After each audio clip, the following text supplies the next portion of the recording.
Hey, what's going on, guys? It's the week before Thanksgiving, and I'm thinking about how this week actually played a role in me becoming an entrepreneur. How? Let me explain.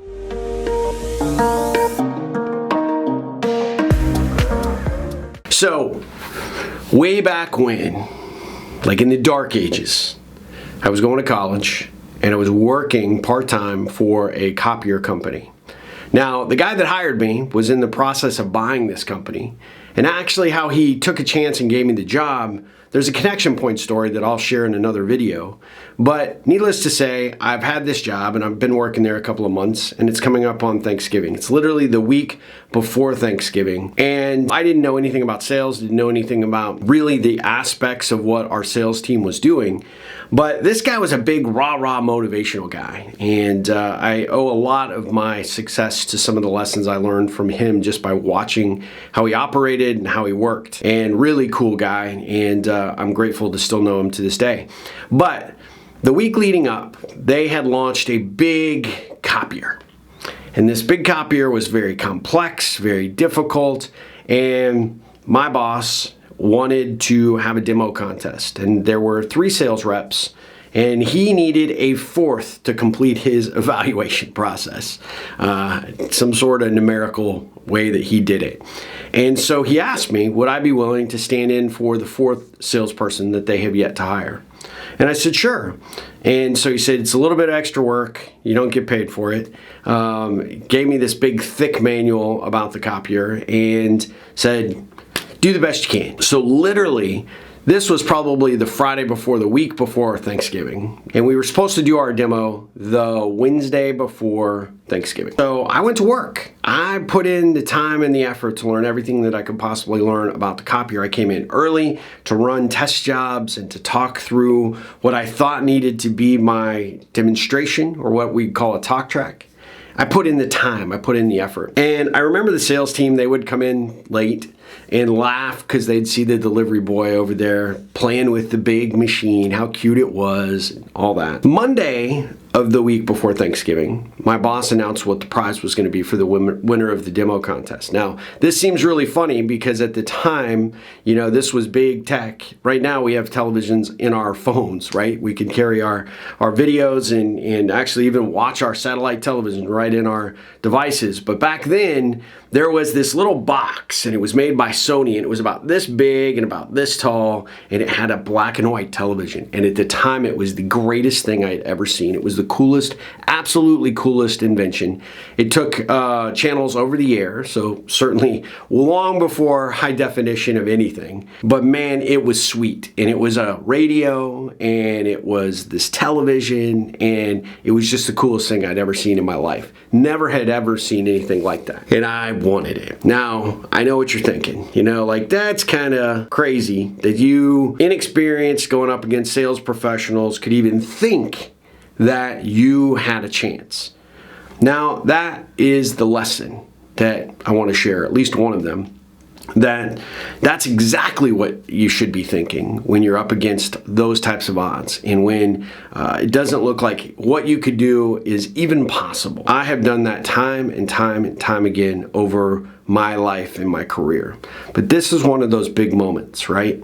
So the week of the demo, or actually the day of the demonstration, everybody got to go before me. And then I was literally the afterthought because I was rounding out the numerical math. So everybody went through, did a fine job, but I wanted to do things differently. I wanted to talk about, and I made up this scenario in my head in this role play approach about how this particular customer had made the decision to buy another competitor's big piece of hardware and it just hadn't worked. And all of the different problems and challenges that I knew that that competitor and a few other ones that he had been considering were having, and then why this solution could solve his problem. That's where I started. Before I ever even pushed click to go on making one copy, we had this conversation about understanding the problem, understanding the need, how this technology we felt could fix his issue. And you saw the eyes. They were all sitting there on their little chairs. They're kind of looking like, oh my God, where'd this kid come up with this? I have DECA to thank for that. Heavily involved in DECA in high school and was very successful in their competitions. And you had to think on your feet. And so this just seemed like a natural extension of that. And since I was the afterthought anyway, I figured, what did I have to lose? My boss was supposed to be my customer. He was, I think, thrown for a loop.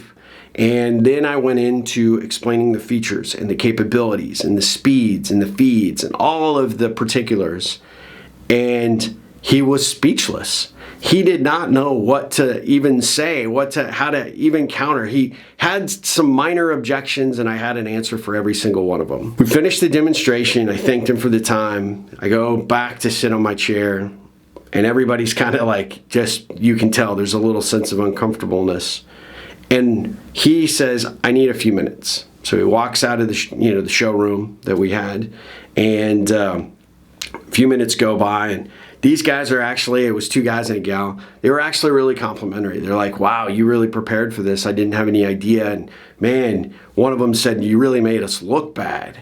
And I said, well, I didn't mean to do that, right? And I was trying to be friends with these people. And, up to this point, they were the big hotshot salespeople.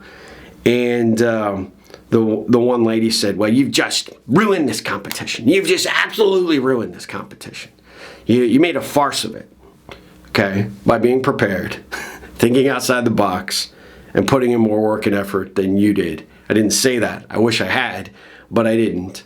But now, looking back at that scenario, gosh, I wish I had. A few minutes go by, and my boss walks in, or our boss walks back in, and he has the prize. And he said, there were 3 losers today and 1 winner. And the winner so outpaced and outdistanced himself and distinguished himself from the competition that there was no competition. And he hands me the television. And I'm just like overjoyed, and I'm excited, and I can't believe it. And everybody else, of course, looks disappointed or angry. He asked me to go back into the warehouse, and he would come in and talk to me in a minute. And as I was leaving, I heard him start the conversation. That you allowed somebody to outwork you, you allowed somebody to outthink you, and you allowed yourselves to lose that competition. And you should all be embarrassed. But not because you lost to a kid, but because you lost to the lack of preparation. And I remember those words distinctly, the lack of preparation. And it has always stuck with me. Probably at the time I did not realize I was putting in as much time or as much effort as I was, but in everything that I do from that point forward, or everything I've done from that point forward, has been a reflection of making sure that I put in the effort, making sure that I come better prepared than anybody else, better prepared, focused, and have gone through the scenario at least a dozen times in my head. Whether I'm preparing for a call with a prospect, whether I'm working or delivering a training, or I'm giving a speech, that's how I do it. That's how I roll. I don't know that it's part of my DNA, but it's how I've adapted myself to find some semblance of success. So I wanted to share that with you today because as I reflect on this week honestly was the springboard for me becoming an entrepreneur. That moment in time, that opportunity was the first big thing out in the real world that gave me the confidence to go forward and say, look, I can do this. I can compete with everybody else. I can show up and give one hell of a fight when it comes to whatever it is, whether it's writing a book, whether it's giving a speech, whether it's building a software and technology company, or whether it's just demonstrating a copier. That has been the greatest gift anybody could have ever given to me. Mike Canfield, you'll probably never see this video unless I send it to you on Facebook, which I might. But I want to thank you for that time, and I want to thank you for that opportunity. I want to thank you for putting me on this path, teaching me. I would say that I kind of picked these things up on my own, but I think a lot of what I picked up and understood and learned, I learned from you and the path you set me on. I still remember, and I still tell my team to this day, it's a new day, it's a new chance to excel. They've heard that out of my mouth. All my teams have over the years. It was your famous phrase, and I still use it because it's exactly true. No matter what you're after, what you're trying to accomplish in your life or your career, you got to show up, you got to be prepared, and you got to be ready for battle. So anyway, that's what I wanted to share with you guys today, because it is the ultimate ripple for me. And when I think of this week, I always have that warm feeling in my heart, because I know that I would not be standing here doing what I'm doing today in all of my ventures if I had not had the courage or the confidence to put myself out there and to do a better job than my competition. So think about that. Who do you need to outthink? Who do you need to outwork? Who do you need to show up and be better prepared against? Do it, and you will be surprised and amazed and very pleased with the results. Until next time, my friends, ripple on.